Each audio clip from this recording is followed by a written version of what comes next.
तो वॉर 2 घटिया मूवी है, दैट्स इट। घटिया मूवी है, ज़्यादा कुछ बात करने का मतलब नहीं है, क्योंकि जब बनाने वालों ने मेहनत नहीं की तो मैं क्यों अपना वक्त बर्बाद करूँ। मूवी देखकर तो वक्त बर्बाद हो ही है।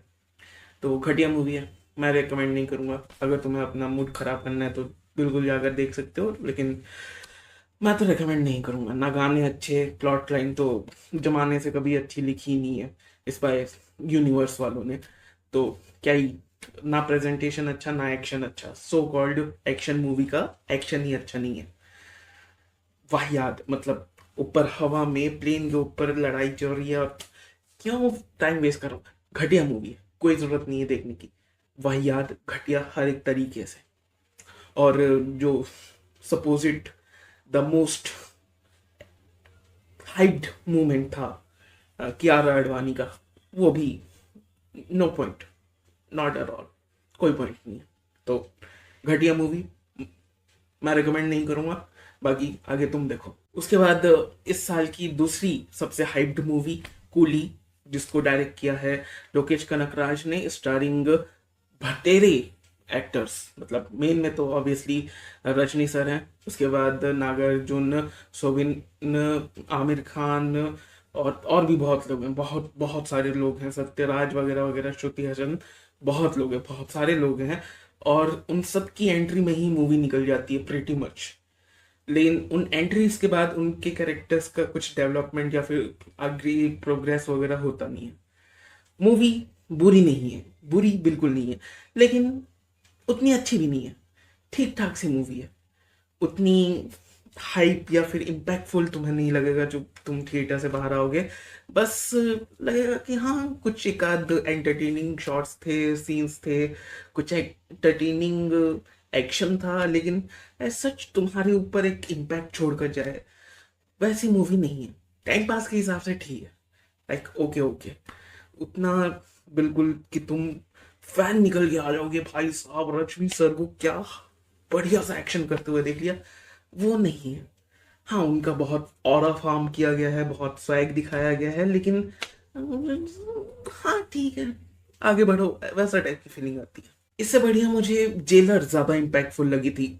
एक कारण ये भी हो सकता है क्योंकि मुझे जेलर से कोई उम्मीद ही नहीं थी, क्योंकि उसके पहले 3-4 मूवीज एक के बाद एक बेकार ही आए थे रजनी सर के। तो मुझे बिल्कुल जीरो एक्सपेक्टेशन थी जेलर से, इसीलिए जो कुछ दिखाया गया मुझे बहुत पसंद आया।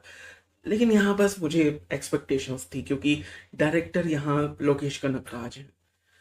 पहले ही क्लियर कर दिया था कि एलसीयू से कोई लेना देना नहीं है इस मूवी का, तो वो भी एक्सपेक्टेशन लेके नहीं गया था मैं। जो था बस ये था कि रजनी सर की मूवी है और डायरेक्टर लोकेश कनकराज है, तो मजा आ सकता है, जैसा कि विक्रम में आया था। लेकिन ओके ओके, उतना कुछ खास नहीं। सारे कैरेक्टर्स को इंट्रोडक्शन पे इंट्रोडक्शन ही करवाने में पूरी मूवी चली जाती है। ऑलमोस्ट 2/3 ऑफ मूवी इंट्रोडक्शन में ही चली जाती है, एंट्री सीन्स में चली जाती है। शुरुआत में ही मूवी का सारा सेटअप वगैरह कर दिया जाता है। उसके बाद एक साईफाई एलिमेंट भी डाला जाता है, लेकिन उसका कुछ फॉलो अप या फिर उतने बढ़िया तरीके से उसको एक्सप्लोर नहीं किया जाता। बेसिक लोकेश कनकराज की एक्शन मूवी बन के रह जाती है ये, जेनरिक एक्शन मूवी साउथ की। उसके बाद गाने बस मुझे पावर हाउस और मोनिका पसंद आए थे, लेकिन मोनिका का जो प्लेसमेंट था मूवी के अंदर वो बहुत अब्रप्ट है, जरूरत ही नहीं थी। बिल्कुल हटा देते तो भी कोई मतलब नहीं पड़ता, उसकी होने की ना होने की, उस गाने की कोई मतलब ही नहीं है। सेकेंड हाफ में आपको ट्विस्ट पे ट्विस्ट फेंक के मारे जाते हैं, जिसमें से एक दो ट्विस्ट ही मुझे पसंद आए, उसके अलावा कोई मतलब नहीं बनता था। उसके बाद जो नॉर्थ में बिल्कुल इसको प्रमोट किया जा रहा है आमिर खान के नाम से, उनका होना ना होना एक ही बात थी। मतलब मुश्किल से 5 मिनट का रोल होगा उनका, उससे ज्यादा नहीं भी होते तो कोई फर्क नहीं पड़ता। ऐसा नहीं है कि वो जो कैरेक्टर है दुआ का, धा का, मेरे को नाम याद नहीं है, सॉरी, जो वो कैरेक्टर है इतना इम्पैक्टफुल भी नहीं लगता। क्योंकि जिस तरीके से पूरा पोस्टर और प्रेजेंटेशन वगैरह निकाला गया था, ऐसा लग रहा था कि बिल्कुल रोलेक्स वाला कोई रोल होगा, लेकिन नहीं, ओकेश। मतलब पूरी की पूरी मूवी ही ओकेश टाइप की थी, ठीक ठाक सी मूवी थी। अ, इस साल की दो जो सबसे बड़ी हाइप मूवीज थी, वो बहुत फ्लैट निकली। मतलब एक तो आउटराइट डिसअपॉइंटिंग थी। दूसरा ठीक ठाक सी मूवी थी, कुली ठीक ठाक। वॉर टू ना बात करें तो वही ठीक है। बाकी ये थे मेरे ओपिनियंस। वॉर टू तो मैं रिकमेंड करूंगा ही नहीं। कुली तुम देखने जा सकते हो या फिर ओटीटी का भी वेट कर सकते हो, बाकी तुम्हारे ऊपर है। अगर इन दोनों में से कुछ नहीं देखना तो मैं रिकमेंड करूंगा महाअवतार नरसिम्हा, क्योंकि अभी तक वो थिएटर्स में लगी हुई है और बहुत बढ़िया मूवी है, तो मैं बिल्कुल रिकमेंड करूंगा वो।